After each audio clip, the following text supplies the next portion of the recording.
Assalamualaikum warahmatullahi wabarakatuh. Halo teman-teman, perkenalkan nama saya Siti Amanda. Nah, di sini saya dan ketiga teman saya yaitu Puana Adila, Rima Putri Alifa Uska, dan Diana Kartika akan membahas tentang jaringan otot. Nah, di jaringan otot ini saya akan membahas tentang jaringan otot secara umum dan pembagian-pembagian jaringan otot akan dijelaskan oleh ketiga teman saya. Jadi, teman-teman semua tetap dengerin penjelasan kami dengan baik ya, karena kalian akan mendapatkan ilmu pengetahuan. Nah, yang pertama saya akan menjelaskan mengenai apa itu jaringan. Jadi, sebagaimana yang kita tahu bahwa jaringan adalah sekelompok sel yang memiliki struktur dan fungsi yang sama dan terikat oleh bahan antar sel untuk membentuk satu kesatuan. Nah, dalam biologi, jaringan adalah tingkat organisasi kehidupan di antara sel dan organ. Selain itu, jaringan merupakan kumpulan sel yang berupa matriks ekstraselulernya yang bersama-sama menjalankan fungsi tertentu. Nah, di slide selanjutnya, saya akan menjelaskan tentang otot. Jadi, sebagaimana kita tahu bahwa otot itu adalah kumpulan sel otot yang membentuk jaringan dan berfungsi untuk menggerakkan organ tubuh. Otot itu merupakan alat gerak aktif, sementara rangka tubuh itu merupakan sistem alat gerak pasif. Nah, otot itu merupakan kumpulan jaringan otot yang saling berkontraksi sehingga menghasilkan gerakan. Otot sendiri terdiri atas serabut sel otot yang keseluruhan dilapisi oleh jaringan pelindung. Selain itu, otot itu juga merupakan mesin yang dapat mengubah energi kimia menjadi energi mekanik yang dapat terwujud dalam aktivitas fisik.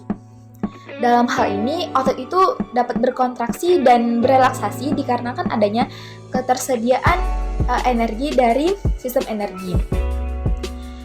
Kontraksi otot itu yang terjadi pada tubuh mampu melakukan kerja seperti mesin.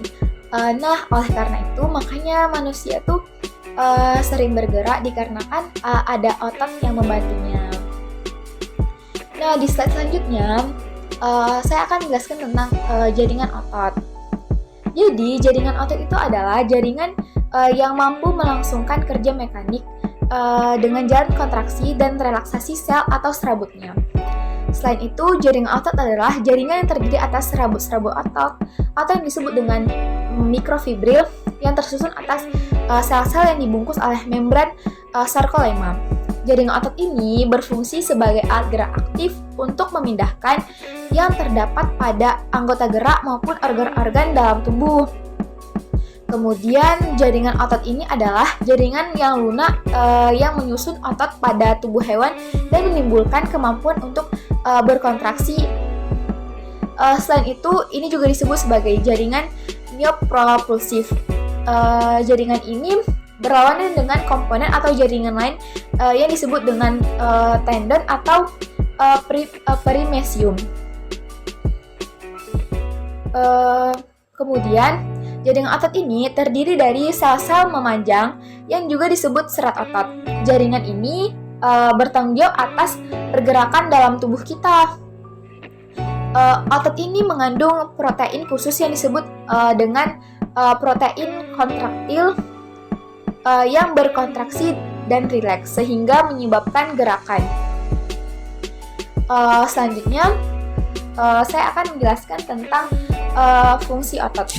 Fungsi otot yang pertama yaitu sebagai alat gerak aktif. Sebagaimana tahu bahwa jaringan otot dapat melaksanakan fungsi tersebut karena memiliki kemampuan untuk memendek jika sedang berkontraksi dan memanjang. Kontraksi otot itu terjadi jika otot sedang melakukan kegiatan, sedangkan relaksasi otot terjadi jika otot sedang beristirahat. Yang kedua, fungsi otot yang kedua itu membantu menjalankan sistem. Yang ketiga, membantu proses peredaran darah. Dan yang keempat, menjaga postur tubuh. Nah, bagus sekali kan fungsi-fungsi otot ini. Selanjutnya, di slide selanjutnya saya akan menjelaskan tentang karakter otot. Karakter otot itu yang pertama adalah kontraksibilitas. Yang dimana kontraksibilitas yaitu kemampuan otot untuk memendek dan lebih pendek dari ukuran semula. Hal ini terjadi jika otot sedang melakukan kegiatan. Nah, yang kedua yaitu ekstensibilitas, yaitu kemampuan otot untuk memanjang dan lebih panjang dari ukuran semula. Yang ketiga, elastisitas, yaitu kemampuan otot untuk kembali pada ukuran semula. Selanjutnya, saya akan membahas tentang kelainan pada otot. Kelainan atau gangguan pada sistem otot dan tulang belakang biasa disebut dengan musculoskeletal disorders, yaitu beberapa kelainan otot yang lain yaitu yang umumnya sering terjadi yaitu tetanus, kram otot, kaku otot, dan sebagainya. Selanjutnya, di slide terakhir ini saya akan menjelaskan tentang klasifikasi otot. Di mana ada otot polos. Otot polos ini, seperti namanya, otot ini disebut sebagai otot polos karena tidak memiliki garis-garis melintang atau yang biasa disebut lurik. Untuk gambarnya bisa teman-teman lihat di samping. Otot polos ini terletak di dinding organ internal manusia seperti pembuluh darah, saluran pencernaan, kantung kemih, atau rahim. Otot polos ini berjumlah 1 dan terletak di bagian tengah-tengah warna yang juga polos. Oh iya, gerakan otot polos ini dioperasikan oleh sistem saraf yang otonom. Yang kedua ada otot lurik atau biasa disebut dengan otot rangka. Nah, otot lurik ini adalah otot yang melengkap pada kerangka dan membentuk sebagian besar jaringan otot pada tubuh. Otot lurik ini berinti banyak dan berada di bawah kendali sistem saraf somatik. Hal itu menimbulkan gerakan kekuatan yang diberikan pada kerangka seperti sistem tuas dan katrol. Otot lurik ini terdapat di tendon. Kemudian ada otot jantung. Nah, otot jantung ini adalah yang terdapat di otot jantung. Selain itu, untuk penjelasan lebih lanjut mengenai otot polos, otot lurik, dan otot jantung ini akan dijelaskan oleh teman saya selanjutnya. Baiklah, terima kasih Manda. Saya akan menjelaskan tentang otot polos. Mengapa dinamakan otot polos? Otot ini disebut sebagai otot polos karena tidak memiliki garis-garis melintang atau yang biasa disebut lurik. Pengertian otot polos itu sendiri merupakan otot yang jaringannya dibentuk oleh sel-sel otot. Otot polos juga merupakan jenis otot yang menyusun organ dalam kita dan dikenal dengan nama otot licin serta otot dalam. Hal itu dikarenakan letak otot polos berada di organ dalam, seperti saluran pencernaan, pembuluh darah, saluran kelamin, hingga dinding rahim. Otot polos memiliki ciri seperti bentuknya yang bergelondong, dengan kedua ujungnya meruncing, serta bagian tengahnya menggelembung, mempunyai satu inti sel di tengahnya. Otot polos bekerja di luar kesadaran, gerakannya lambat, ritmis, tidak mudah lelah. Bagian permukaan otot polos memiliki serabut-serabut atau fibril yang bersifat sama, sehingga apabila kita melalui mikroskop bentuknya akan terlihat polos dan tidak memiliki garis seperti otot lain. Dan apabila otot polos terkena rangsangan, reaksinya akan menjadi lambat. Selanjutnya, otot polos juga memiliki bagian-bagiannya, yaitu membran plasma atau sarkolema. Di bawah mikroskop elektron, membran plasma terlihat sebagai selaput ganda, yang diantaranya terdapat selaput luar yang tebalnya berkisar antara 25-30 angstrom. Lalu juga terdapat selaput dalam yang tebalnya 25-30 angstrom. Lalu juga terdapat sitoplasma atau sarkoplasma. Sarkoplasma bersifat eosinofilik yang mengandung organoid antara lain mitokondria yang mengitari inti, endoplasma retikulum, aparatus Golgi, miofibril, dan sentriol. Lalu juga terdapat praplasma seperti glikogen dan lipofuscin. Intinya membentuk lonjong memanjang dengan ujung tumpul bergelombang pada saat terjadi kontraksi. Dan ada beberapa bagian lain pada otot polos seperti serat otot polos, inti serat otot polos, fibroblast, dan kapiler seperti yang terlihat pada gambar. Sebelumnya, perkenalkan nama saya Pona Adela. Saya akan membahas materi tentang otot lurik. Sebelum itu, kita harus mengetahui dulu apa pengertian dari otot lurik. Otot lurik atau juga sering disebut dengan otot rangka adalah sejenis otot yang menempel pada rangka tubuh dan digunakan untuk melakukan pergerakan. Mengapa otot ini disebut dengan otot lurik? Karena pada otot ini terdapat bagian gelap atau disebut juga dengan miosin dan bagian terang yang disebut juga dengan aktin yang berselang-seling. Dan otot ini juga disebut dengan otot rangka karena ia melekat di rangka. Selanjutnya ada fungsi-fungsi otot lurik. Fungsi otot lurik bagi tubuh adalah untuk menggerakkan rangka tubuh sehingga dapat bergerak sesuai dengan kehendak yang kita inginkan. Kemudian ciri-ciri dari otot lurik. Ciri-ciri dari otot lurik adalah yang pertama, pada umumnya otot lurik ini melekat pada rangka.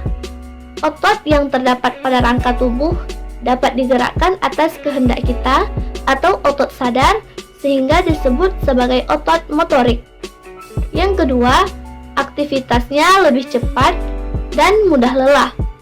Otot lurik ini mampu bekerja dengan keras karena memiliki banyak inti sel. Namun, otot ini juga membutuhkan istirahat setelah beraktivitas karena otot ini juga mudah lelah. Yang ketiga, otot lurik ini bergerak di bawah kesadaran kita. Dan yang keempat, sel atau serabut otot lurik ini dia berbentuk silindris atau serabut panjang. Kemudian otot lurik ini juga tidak bercabang. Yang kelima, otot lurik ini mempunyai jumlah nukleus yang banyak dan jumlah nukleus ini terdapat di bagian tepi otot lurik. Selanjutnya kita akan membahas struktur dari otot lurik. Yang pertama yaitu ada tendon. Tendon ini adalah tempat melekatnya otot pada tulang. Nah, pada otot lurik ini, otot juga memiliki 3 jenis lapisan pembungkus. Yang pertama yaitu ada epimysium, adalah lapisan pembungkus otot dan ia merupakan lapisan terluar dalam struktur organisasi otot. Yang kedua ada perimysium, yaitu dia mengelilingi dan memisahkan vasikulus. Jadi vasikulus ini adalah kumpulan atau berkas-berkas serat otot. Dan yang ketiga ada endomysium. Endomysium ini adalah lapisan yang membungkus sel serat otot. Lapisan ini merupakan lapisan otot yang paling dalam. Kemudian bagian dari otot lurik ada sarkolema. Sarkolema merupakan membran yang melapisi suatu sel otot yang berfungsi sebagai pelindung otot. Kemudian ada juga sarkoplasma. Sarkoplasma adalah cairan sel otot yang memiliki fungsi untuk tempat di mana miofibril dan miofilamen berada. Miofibril adalah serat-serat pada otot, sedangkan miofilamen adalah benang-benang atau filamen halus yang berasal dari miofibril. Nah, seperti yang sudah kita bahas tadi, serat-serat otot terdapat di dalam miofibril.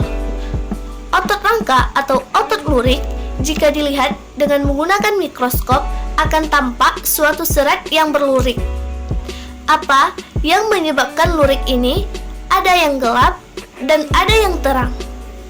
Hal ini disebabkan karena pita A yang dapat membuat warna menjadi gelap dan pita I yang dapat merubah warna menjadi terang. Di dalam pita A terdapat 2 filamen. Yang pertama yaitu ada filamen tebal dan filamen tipis. Filamen tebal disusun oleh protein miosin yang terdapat kepala miosin dan ekor miosin. Sedangkan filamen tipis terdiri dari protein aktin, troponin, dan tropomyosin. Sedangkan di dalam pita I hanya terdapat filamen tipis. Walaupun pada filamen tipis mengandung lebih banyak protein yaitu aktin, troponin, dan tropomyosin, Warnanya tetap lebih tipis dibandingkan dengan filamen tebal yang hanya tersusun dari protein miosin. Filamen tebal atau pita A adalah yang berwarna merah. Sedangkan ini hanya tersusun dari filamen tipis saja atau yang dapat disebut dengan pita I. Masing-masing dari filamen tebal dan filamen tipis itu ada penyangganya. Penyangga dari filamen tipis adalah garis Z. Ia menyangga agar filamen tipis tetap stabil.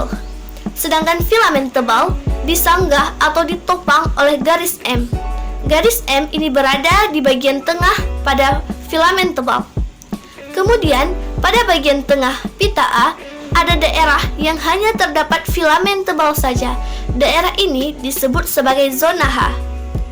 Seperti yang sudah dibahas tadi, filamen tebal disanggah atau ditopang oleh garis M.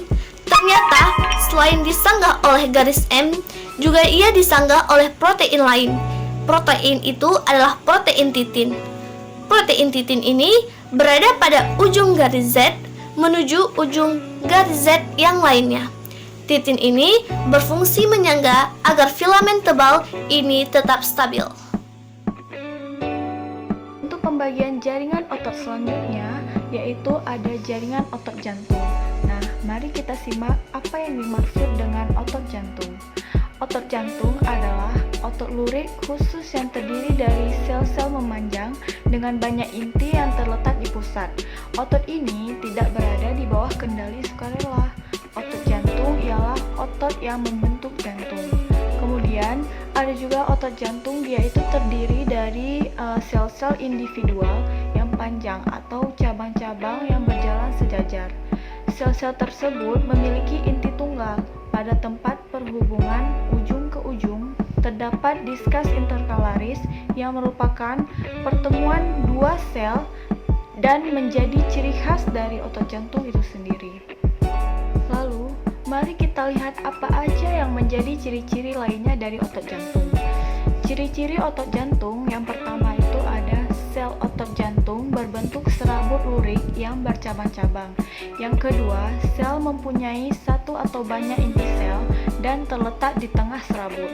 Yang ketiga, otot bekerja di luar kesadaran, alias tidak diperintah oleh otak, tapi dipengaruhi oleh persediaan oksigen yang cukup. Kemudian reaksinya itu lambat dan sifat kerjanya itu tidak cepat lelah. Adapun fungsi dari otot jantung adalah memompa jantung untuk mengedarkan darah ke seluruh bagian tubuh. Keistimewaan utama dari otot jantung ialah bahwa mereka itu sekali mulai aktif dengan selalu menjalani proses kontraksi dan relaksasi tanpa mengalami keadaan kelelahan atau tanpa henti. Lalu, ada hal yang menarik untuk diketahui bahwa kegiatan otot jantung dimulai sejak tahap janin dan berakhir sampai kematian. Selanjutnya, pada jaringan otot jantung terdapat beberapa bentuk otot jantung, di antaranya sarkolema, sarkoplas, dan inti. Mari kita simak apa itu pengertian dari sarkolema. Sarkolema itu keadaannya hampir mirip dengan sarkolema otot kerangka. Dinding luarnya itu mirip membran basal dengan fibril retikuler yang dapat terus berhubungan dengan tendon atau katup jantung. Di bagian lain berhubungan langsung dengan endomisium. Sel-sel yang dijumpai pada otot jantung diantaranya ada serabut otot atau miosit, sel endotel, perisit, dan fibroblast. Kemudian yang kedua ada sarkoplasma. Pada garis besar hampir mirip dengan otot kerangka. Hanya saja otot jantung relatif memiliki sarkoplasma lebih banyak, terutama di sekitar inti yang terletak di tengah. Mitokondria, lipid, lipofuksid, dan glikogen banyak terdapat pada sarkoplasma di sekitaran intinya. Kemudian garis-garis melintang hampir mirip dengan otot kerangka, meskipun susunan mifofilamen tersebut secara acak pada sarkoplasma ini. Kemudian yang ketiga ada inti. Inti di sini berbeda dengan otot kerangka. Pada otot jantung, inti terdapat di tengah. Kemudian, pembahasan selanjutnya yaitu mengenai struktur pada otot jantung. Di antaranya yang pertama ada perikardium pariental.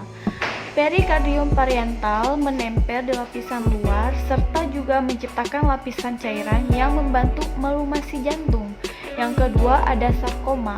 Sarkoma ini merupakan sebuah kumpulan serat protein yang merespons sinyal serta kontraksi. Dan yang terakhir ada tropomyosin. Tropomyosin ini merupakan suatu protein yang membungkus aktin serta menghentikan myosin itu dari ikatan dengannya. Baik, cukup sekian pembahasan materi jaringan otot jantung dari saya. Semoga dapat dipahami materinya. Cukup sekian presentasi dari kelompok kami. Jika ada kesalahan, kami mohon maaf. Jangan lupa like, comment, dan subscribe YouTube channel kami. See you for next video. Wassalamualaikum warahmatullahi wabarakatuh.